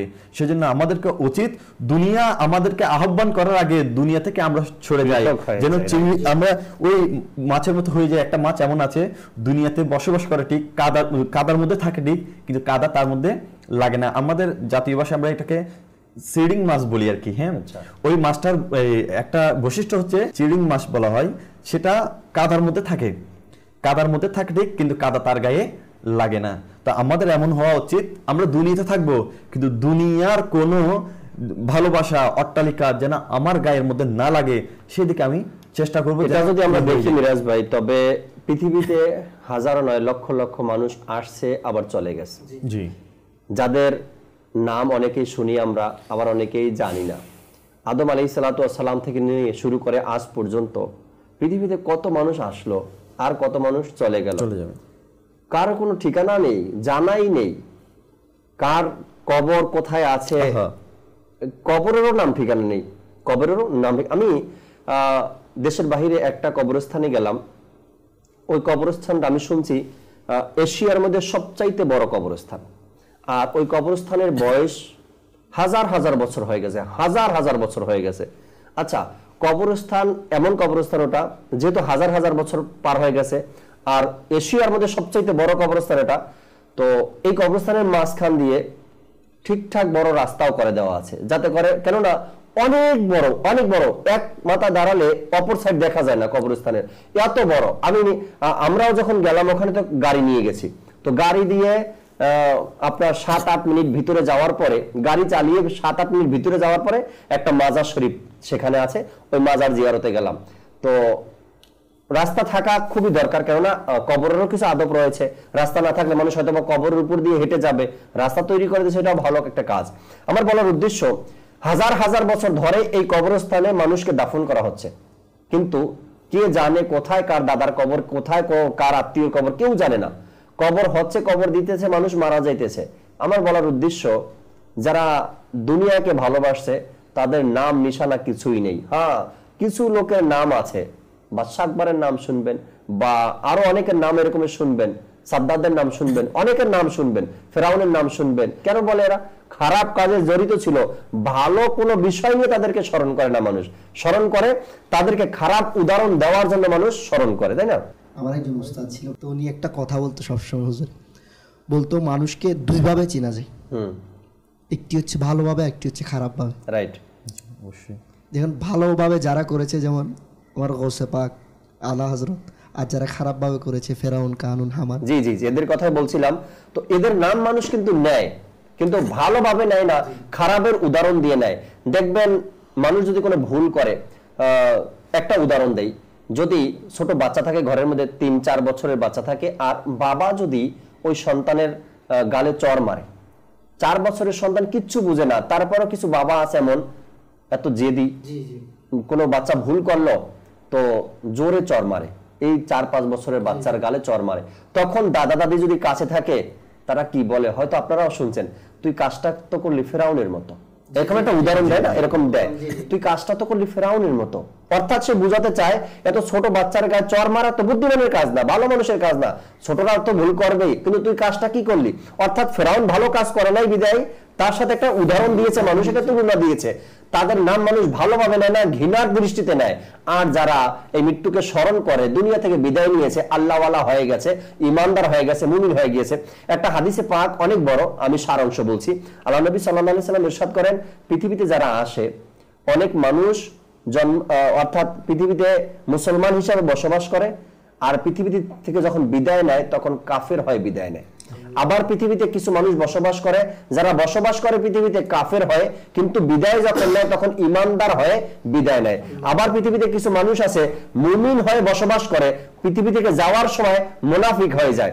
পৃথিবীতে বসবাস করে, মুনাফিক হিসেবে বসবাস করে, যাওয়ার সময় ইমানদার হয়েছে, এরপরে কবরে যায়। একটা উদাহরণ আল্লাহ রাসূল দিয়েছেন যে কোনো একটা ব্যাপার নিয়ে। তো এই যে বিষয়গুলো যদি মরণের কথা স্মরণ না থাকে না, তো ভালো ভালো অর্থাৎ মুসলমান যারা, তাদের মধ্যে মরণের কথা স্মরণ না থাকার কারণে একটা সময় যখন ইন্তেকালের সময় ঘনিয়ে আসে, তখন তার ঈমান, এই যে মিরাজ ভাই বলেন না, ঈমান বরবাদ হয়ে যাওয়ার সম্ভাবনা থাকে। এই আজানের সময় কথা বলার কারণে, মেসওয়াক না করার সময়, কারণ বিভিন্ন কারণগুলো হাদিসে পাকের মধ্যে বর্ণিত রয়েছে। ঈমান নষ্ট হয়ে মারা যাওয়ার কিছু কারণও হাদিসে পাকের মধ্যে রয়েছে। তো নিজের ঈমান নিয়ে আর মৃত্যুর কথা স্মরণ করা, এটা খুবই দরকার আর নিত্যদিনের কাজ আমি মনে করি, এটা প্রতিদিনের কাজ। কিংবা শাইখ তরিকাত আমিরুল সুন্নাত দামাত বারাকাতুহুল আলিয়া যে 72 নেক আমল রিসালা আমাদেরকে দিয়েছেন, এটা একবার আমরা অধ্যয়ন করে দেখি। এর মধ্যে আপনি অধ্যয়ন করতে বসবেন তো আল্লাহ তাআলার অনেক বড় দয়া যে এক পীরে কামিলের লেখা এই রিসালা, ছোট্ট একটা কিতাব, এটা যখন আপনি পড়তে থাকবেন না, তো প্রতিদিন আমলের কথা মনে পড়বে আর নিজের মরণের কথাও মনে পড়বে। কেননা এক পীরে কামিলের লেখা এটা, যখন আপনি পড়বেন তার তাসির আপনার অন্তরের মধ্যে গেঁথে যাবে, আর প্রতিদিন নেক আমল আপনার বাড়তে থাকবে। আল্লাহ তাবারক ওয়া তাআলা বোঝার আর আমল করার তৌফিক দিক। আরো কিছু কথা শুনবো ইনশাআল্লাহ তাআলা। কোরআনে পাকের বিভিন্ন জায়গাতে আল্লাহ তাবারক ওয়া তাআলা এই সকল বিষয়গুলো নিয়ে আলোচনা করেছেন, আয়াতে কারিমা নাজিল করেছেন, যাতে করে বান্দা সংশোধন হয়, বান্দা বুঝতে পারে, বান্দা খারাপ কাজ থেকে যেন নিজেকে বিরত রাখে, বান্দা যেন হারাম কাজ থেকে নিজেকে বিরত রাখে। দর্শকের আরো দুই একটা কল শুনি, সাদাত ভাই, এরপর আপনাকে সময় দেব ইনশাআল্লাহ তাআলা, আপনি কালাম আমাদেরকে শোনাবেন। জি, দর্শকের কল শুনিয়ে দিন। আমার নাম চুন্নু, আমি নারায়ণগঞ্জ থেকে। এই চ্যানেলটা আমি দীর্ঘদিন ধরে দেখতেছি, চ্যানেলটা আপনার থেকে আমার ভালো লাগতেছে অনেক, চ্যানেলটা থেকে অনেক কিছু শিখতে পারতেছি। ইনশাআল্লাহ ভালো থাকবেন। মাশাআল্লাহ মাশাআল্লাহ, আল্লাহ তাআলা কবুল করেন, আল্লাহ তাআলা বরকত দান করুক, সাথে থাকবেন আশা রাখি ইনশাআল্লাহ তাআলা। পরবর্তী কল দেন। আমার নাম মেহেদি হাসান ওয়াহিদ, আমি পঞ্চগড় থেকে বলছিলাম। রহমান বটু বাবার দেখতেছি, আমার খুব ভালো লাগে। আমি একটা নাচ শুনতে চাই, নাচটি হলো হাসবি রাব্বি জাল্লাল্লাহ। মাশাআল্লাহ, আপনার কল তো সবসময় থাকে। হ্যাঁ, সবসময় আপনার কল থাকে, আল্লাহ তাআলা কবুল করে নিক। ওই সকল মা বাবাকে মোবারকবাদ জানাই যারা নিজ সন্তানকে মাদানী চ্যানেল দেখার অভ্যাস বানিয়েছেন, কেননা এই সকল সন্তানরাই তো একদিন ইনশাআল্লাহ তাআলা বাংলাদেশকে পরিচালনা করবে, এই সকল সন্তানরা একদিন বাংলাদেশের কর্ণধার হবে। আর তারা যখন এখন ছোটবেলা থেকেই দিন ইসলামকে শিখতে পারতেছে, ইসলামের নৈতিকতা শিখতে পারতেছে, ইসলাম কি বলে মৌলিক শিক্ষা শিখতে পারতেছে, একদিন এসে ইনশাআল্লাহ তাআলা দেশকে সুন্দরভাবে তারা গড়ে তুলবে। আল্লাহ তাবারক ওয়া তাআলা কবুল করে নিক। জি, সাদাত ভাই কালাম শুনিয়ে দিন, কিছু অনুরোধের কালাম ছিল আমাদেরকে শোনান। সোনার মদিনা আমার প্রাণের মদিনা, সোনার মদিনা আমার প্রাণের মদিনা, সব ভুলিব কিন্তু তোমায় ভুলতে পারি না, সব ভুলিব কিন্তু তোমায় ভুলতে পারি না, ভুলিনি ভুলবো না ভুলতে পারি না, ভুলিনি ভুলবো না ভুলতে পারি না, সব ভুলিব কিন্তু তোমায় ভুলতে পারি না, সব ভুলিব কিন্তু তোমায় ভুলতে পারি না। আরশ মুআল্লার চেয়ে দামি তুমি হও, খোদার সৃষ্টিতে তুমি শ্রেষ্ঠ ভূমি হও, আরশ মুআল্লার চেয়ে দামি তুমি হও, খোদার সৃষ্টিতে তুমি শ্রেষ্ঠ ভূমি হও, তোমার বুকে শুয়ে আছে রাহে মদিনা, তোমার বুকে শুয়ে আছে শাহে মদিনা। সব ভুলিব কিন্তু তোমায় ভুলতে পারি না। সোনার মদিনা আমার প্রাণের মদিনা। সব ভুলিব কিন্তু তোমায় ভুলতে পারি না। সুবহানাল্লাহ, সুবহানাল্লাহ। মরণকে যে স্মরণ করার যে বিষয়টা রয়েছে, আজকাল কিন্তু আমরা এমন একটা শব্দ মুখস্থ করে নিয়েছি, মরার পরে দেখা যাবে, আল্লাহ তাআলার পানা। এই শব্দটা উচ্চারণ করা যে কতটা ক্ষতিকর সেটা হয়তো বা আপনি শরীয়তের জ্ঞান না থাকার কারণে বুঝতেছেন না, যে মরার পরে দেখা যাবে। আরে কি দেখবেন আপনি? আপনার চাইতে বড় বড় পালোয়ান দুনিয়া থেকে চলে গেছে, কিছুই দেখতে পারে নাই। দেখবে কোথায়? হিসাব দেওয়া নিয়ে ব্যস্ত, আযাব যে কবর দেওয়া হচ্ছে না সেগুলো নিয়েই তো ব্যস্ত। মানে এটা কেমন ধরনের ধমকি, কেমন ধরনের এক কথা, মরার পরে দেখবো। কি দেখবেন? এটা আমরা ছোটবেলায় হয়তো বা আপনারা এই শব্দটা ব্যবহার করছেন। যদি কারো মধ্যে, কারো সাথে বন্ধুদের মধ্যে ঝগড়া লাগে না মিরাজ ভাই, তখন এই কথাগুলো বলতাম, আসবি না দেখে নেবনে। তো কি এটা একটা বন্ধুর সাথে চলে, ঠিক আছে, এটা এলাকার ছেলেদের সাথে চলে, তুই আমার সাথে দুর্ব্যবহার করছো, দেখিস আমার বাড়ির সামনে যাবি বা আমার এলাকায় যাবি বা স্কুলে পাবো তোকে দেখে নেবো তখন। তো এটা তো একটা স্বাভাবিক মানুষের সাথে, সাধারণ মানুষের সাথে। আর যদি কোনো ব্যক্তি বলে মরার পরে দেখা যাবে, কি দেখবেন আপনি? কেউ গুনাহ করতে লাগলো, এই সময় যদি কাউকে কিছু বলা হয় যে এগুলোর জন্য পাপ হবে মৃত্যুর পরে, বলছে মৃত্যুর পর দেখা যাবে, আস্তাগফিরুল্লাহ, আস্তাগফিরুল্লাহ। আল্লাহ তাআলার পানা। এই শব্দ থেকে আমরা নিজেকে বাঁচানোর চেষ্টা করি। দেখেন আমরা এই শব্দ ব্যবহার করি, আমাদের সমাজে অনেকেই করে, আবার অনেকে করে না। অনেকের মধ্যে হয়তো এই জ্ঞানটুকু আল্লাহ দিয়েছে না, এমন কথা বলা যাবে না, একে তো এমনিই পাপী আমি, এরপরে আবার যদি এই কথা বলি দেখা যাবে না। ওমর রাদিয়াল্লাহু তাআলা আনহুর জমানার যে ঘটনা, আমি প্রায় সময় বলি এই কথাটি। এক যুবক ছিল না, যে নেককার যুবক, যার ইবাদতের ব্যাপারে ফারুক আজম রাদিয়াল্লাহু তাআলা নিজেও প্রশংসা করেছেন। তো তাদের মধ্যে কেমন ছিল আল্লাহ তাআলার ভয়, কেমন ছিল মৃত্যুর স্মরণ তাদের মধ্যে। একদিন যে কোনো কারণবশত সে একটা গুনাহের মধ্যে লিপ্ত হতে যে চেয়েছিল, এর মধ্যেই তার ওই আয়াতে কারিমা স্মরণ এসে গেল। ইমানদারদের জন্য কি সেই সময় এখনো আসেনি? যাদের অন্তর করবে। হঠাৎ করে সে এই আয়াতের কথা যখন মনে পড়লো, সে জমিনে পড়ে গেল। যখন জমিনে পড়ে গেল, আশেপাশে যারা ছিল তারা খবর দিল তার বাবাকে। বাবা আসলো, নিয়ে গেল, হুশ ফিরল। তার বাবা জিজ্ঞাসা করলো, কি হয়েছিল, এমন কোন কথা তুমি শুনলে, অজ্ঞান হয়ে পড়লে? তখন বাবার সাথে সে বলতে লাগলো, বাবা আমি এক গুনাহের কাজে পা বাড়িয়েছিলাম, হঠাৎ করে আমার এই আয়াতের কথা মনে পড়লো। যখন এই আয়াতের কথা আবার বললেন, আবার সে অজ্ঞান হয়ে গেল। এভাবে 2-3 বার অজ্ঞান হওয়ার পরে ওই ছেলেটা ইন্তেকাল করলো। তখন রাত্রে সবাই মিলে তাকে দাফন করে দিল। যখন দিনের বেলায় ফারুক আজমের কাছে সংবাদ আসলো যে আপনি যার ব্যাপারে যার ইবাদতের প্রশংসা করতেন, সে গত রাত্রে মারা গেছে এবং তার দাফন কাফন হয়ে গেছে। ফারুক আজম বললো, এটা কেমন কথা, আমাকে তোমরা জানালে না? আমাকে জানাতে আমি নিজে তার জানাজায় যেতাম, এমন একজন নেককার যুবক ছিল। ফারুক আজম বললেন, এখন আমাকে নিয়ে যাও, আমি তার কবরস্থানে যাব। ফারুক আজম রাদিয়াল্লাহু তাআলা তার কবরের পাশে গিয়ে দাঁড়ালেন, আর ওই আয়াতে কারিমা আবার তিনি তিলাওয়াত করলেন। আল্লাহ তো ওয়াদা করেছেন, যারা আল্লাহর ভয় ইন্তেকাল করবে তাদের জন্য 2টি জান্নাত রয়েছে। হে কবরবাসী, তুমি বলো তোমাকে আল্লাহ তাআলা কি দিয়েছেন? যেমন ফারুক আজম ছিলেন, কারণ সকল সাহাবী আল্লাহর ওলি, সকল সাহাবী। একটা ইসলামের একটা নীতি বা ইসলামের একটা ধারা, এটা মানতে হবে আমাদেরকে। সকল সাহাবী ওলি, কিন্তু সকল ওলি সাহাবী না। এটাও একটা আইন, মনে করেন আইন ইসলামের। সকল সাহাবী ওলি। ফারুক আজম রাদিয়াল্লাহু তাআলা আনহুকে আল্লাহ তাআলা কেমন ক্ষমতা দান করেছেন, কবরের উপরে দাঁড়িয়ে সে আহ্বান করলেন কবরবাসীকে, হে যুবক, আল্লাহ তো ওয়াদা করেছেন যারা আল্লাহর ভয় ইন্তেকাল করবে তাদের জন্য 2টি জান্নাত রয়েছে। আল্লাহ তোমার সাথে কেমন ব্যবহার করেছে। আর কবরবাসী যে ছিলেন সেও বা কেমন আল্লাহ তাআলার দরবার থেকে মর্যাদা অর্জন করেছেন। কবর থেকে উত্তর দিলেন, হে আমিরুল মুমিনিন, আল্লাহ তাআলা আমাকে 2টি জান্নাতি দান করেছেন। তাদের মধ্যে ছিল মৃত্যুর স্মরণ, তাদের মধ্যে ছিল আল্লাহর ভয়, কবরের ভয়, হাসরের ভয় তাদের মধ্যে ছিল। আর তারা ইন্তেকালের পরে যে ওয়াদা আল্লাহ তাআলা করেছেন 2টি জান্নাত দান করবেন, সেটাই তাদেরকে আল্লাহ দান করেন। আর অপরদিকে আমরা বলি মরার পরে দেখা যাবে, দেখবেন তো জাহান্নামে যাবেন। আর জাহান্নামে যাওয়ার পরে, অর্থাৎ যারা গুনাহের কাজ করবে, তওবা করবেন, আমি তাদের কথা বলছি, আযাব ভোগ করতে করতে সময় পাওয়া যাবে না, আবার বলবো কি আমি মরার পরে। এত শক্তি কোথায় মিরাজ ভাই, এত সামর্থ্য কোথায় আমাদের মধ্যে? সামান্য মশার কামড় সহ্য করতে পারি না, সামান্য ঠান্ডা, এখন শীত চলে আসছে, অজু করতে ভয় পাই, গরম পানির প্রয়োজন হয়। ডেঙ্গুর প্রলোভ চলছে বাংলাদেশে, মানুষ ভয়ে মশারির মধ্যে ঢুকে যাচ্ছে। সামান্য মশার থেকে যদি বাঁচতে আমার মশারির ভিতরে ঢুকা লাগে, ভয় আতঙ্কে থাকি, সামান্য একটা মশা যেটা নমরুদকে ধ্বংস করার জন্য আল্লাহ তাআলা সৃষ্টি করেছেন, সেই মশাকে যদি আমি ভয় করি, তাহলে যিনি মশা সৃষ্টিকারী আল্লাহ তাআলা আযাবের ব্যাপারে বলি বলে মরার পরে দেখবো কতটুকু আল্লাহ তাআলা ছোট আযাবই তো আমি সহ্য করতে পারছি না। তাহলে আমার জন্য বলছে জাহান্নামে যারা যাবে তাদের জন্য সর্বনিম্ন আযাব থাকবে দুই ফিতার স্যান্ডেল, যেটা পড়ানোর সাথে সাথে মাথার মগজ টকবক করে ফেটে যাবে।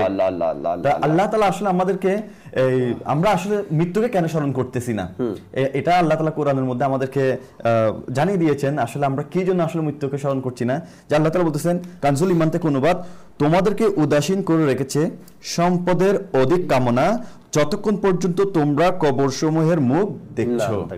তো দেখেন আজকে জাকির ভাই, দেখেন আমরা ফিউচার প্ল্যানিং নিয়ে কত ব্যস্ত না। আমরা আমাদের ফিউচার প্ল্যানিং এটা করব সেটা করব, একটা অট্টালিকা হলে আরেকটা অট্টালিকা করব, একটা বিল্ডিং করতে পারলে একটা চেষ্টা করতেছি, একটা গাড়ি করতে পারলে আরেকটা চেষ্টা করতেছি, একটা ব্যবসা প্রতিষ্ঠান হলে আরেকটা চেষ্টা করতেছি। মানে বান্দার চেষ্টার শেষ নাই, ফিউচার প্ল্যানিং এর শেষ নাই, একটার পর একটা সে জীবনের মধ্যে এমন ভাবে তার জীবনটাকে ফিউচার প্ল্যানিং এর মধ্যে রেখেছেন যে একটা করার পর আরেকটা করবে, একটা হওয়ার পর একটা করবে। তো তার ফিউচার প্ল্যানিং এর মধ্যে যেটা নাই সেটা হচ্ছে মৃত্যুর স্মরণ। কারণ আমার ফিউচার প্ল্যানিং এর মধ্যে বিল্ডিং হতে পারে, নাও হতে পারে, গাড়ি হতে পারে, নাও হতে পারে, আমার একটা বিজনেস হতে পারে, নাও হতে পারে, কিন্তু মৃত্যু এটা তো হবেই অবশ্যই নির্ধারিত। সেজন্য আল্লাহ তাআলার হাবিব সাল্লাল্লাহু তাআলা আলাইহি ওয়াসাল্লাম বনি আদমের চাহিদার ব্যাপারে বলা হয়েছে কি, রাসূল করিম সাল্লাল্লাহু তাআলা আলাইহি ওয়াসাল্লাম ইরশাদ করছেন, বুখারী শরীফের হাদিস নাম্বার হচ্ছে 6439, বলছে যদি বনি আদমের স্বর্ণে ভরা একটা উপত্যকা থাকে তথাপি সে তার জন্য দুটি উপত্যকা হওয়ার কামনা করবে, একটা যদি থাকে আর একটা কামনা করবে, তার মুখ মাটি ছাড়া অন্য কিছুই ভরতে পারবে না। তবে যে ব্যক্তি তওবা করবে আল্লাহ তাআলা তার তওবা কবুল করবেন। আমি একটা ইসলামী ভাইয়ের ঘটনা শুনেছি এরকম, সে আমেরিকায় থাকতো এবং সে অট্টালিকা মানে অনেক টাকা উপার্জন করেছেন, তার পুরো জীবনের উপার্জন দিয়ে বাংলাদেশের মধ্যে একটা আলিশান বিল্ডিং তৈরি করেছেন। আলিশান বিল্ডিং যখন তৈরি করেছেন, তার শরীরে হঠাৎ করে একটা রোগ ধরা পড়ছে, অবস্থা মানে খারাপ লাগছিল। ডাক্তার তাকে যখন ট্রিটমেন্ট দিয়েছেন, টেস্ট দিয়েছেন, দেখতে পেল তার ক্যান্সার হয়ে গিয়েছে, সে আর বেশি দিন দুনিয়াতে থাকবে না। তখন সে একদিন সকালবেলায় তার বিল্ডিং এর সামনে দাঁড়িয়েছে আর কান্না করতে লাগলো, চোখের পানি ঝরাতে লাগলো। তার প্রতিবেশী যাচ্ছে, বলতে লাগলো আপনি কান্না করছেন কেন? আপনার এত সুন্দর বিল্ডিং, কয়দিনের মধ্যে আপনি এই ঘরের মধ্যে কি করবেন? প্রবেশ করবেন, হয়ে যাবে আপনার সকল দুনিয়া, আপনার যে সারা জীবনের কামাই আপনি এই ঘরের মধ্যে খরচ করেছেন, এত আলিশান করে ঘর করেছেন, এই ঘরটা দেখে আপনি কান্না করছেন কি জন্য? সুখে? সে বলতে লাগলো যদি সুখে কান্না করতাম তো কথাই ছিল না, আজ আমি যে জন্য কান্না করছি সে কান্নার ব্যাপার যদি আমি আপনার কাছে বর্ণনা করি শেষ হবে না। বলতে লাগলো কি? বলতে লাগলো আমি আমার দুনিয়ার সকল অর্থ ব্যয় করে এই ঘরটা তৈরি করেছি, কিন্তু আফসোস হতে পারে এমন আমার এই ঘরে ঢোকাও হবে না, এই ঘরটা তৈরি হওয়ার আগে আমি ওই কবরের মধ্যে চলে যাব যে খবরের জন্য আমি প্রস্তুতি নিই নাই। প্রতিবেশী অবাক হয়ে গেল, আপনি আজীব এই কথা কেন বলছেন? বলছে হ্যাঁ, আমার এমন রোগ ধরা পড়েছে আমি আর এই ঘর তৈরি হওয়া পর্যন্ত হয়তো দুনিয়াতে বেঁচে থাকবো না। হায় আফসোস, আমি যে ঘরে থাকার জন্য সারা জীবন কষ্ট করেছি, সারা জীবনের উপার্জন দিয়ে দিয়েছি, সে ঘরে আমি প্রবেশ করতেও পারবো না।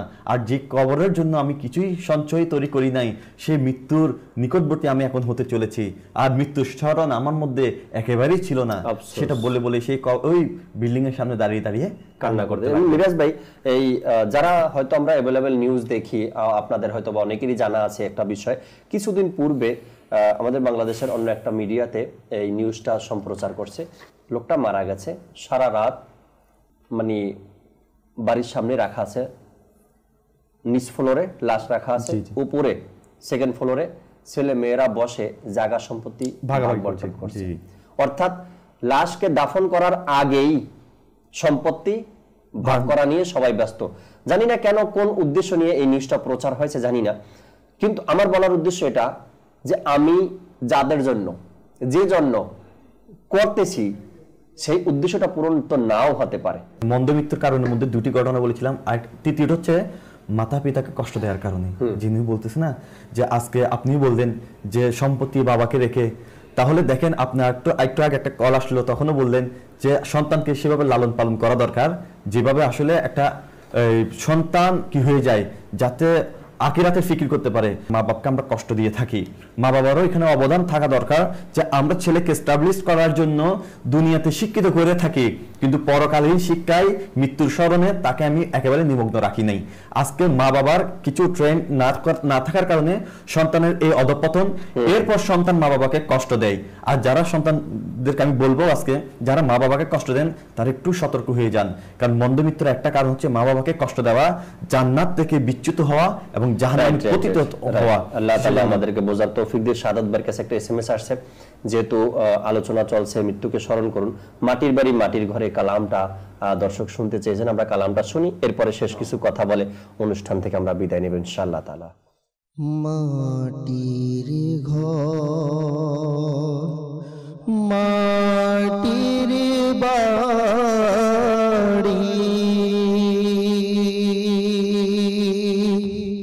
মাটির হবে বিছানা,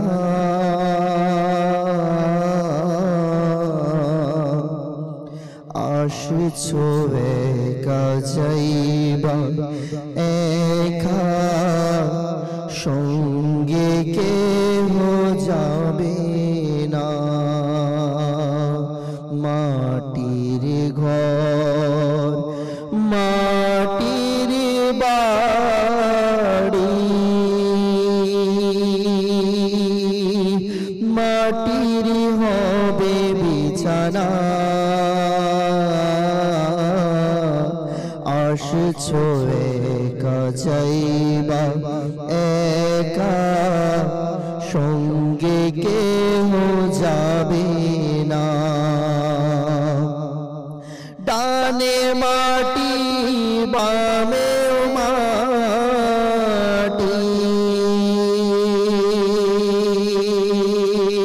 আল্লাহ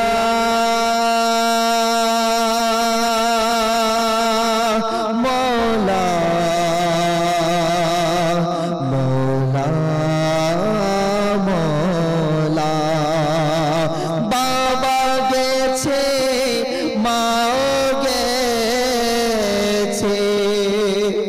দাদা গেছে দাদিও গেছে, কেউ তো ফিরে এলো না। আসছো একা যাইবা একা, সঙ্গে কেহ যাবে না। সবাই ছেড়ে চলে যাবে, মওলা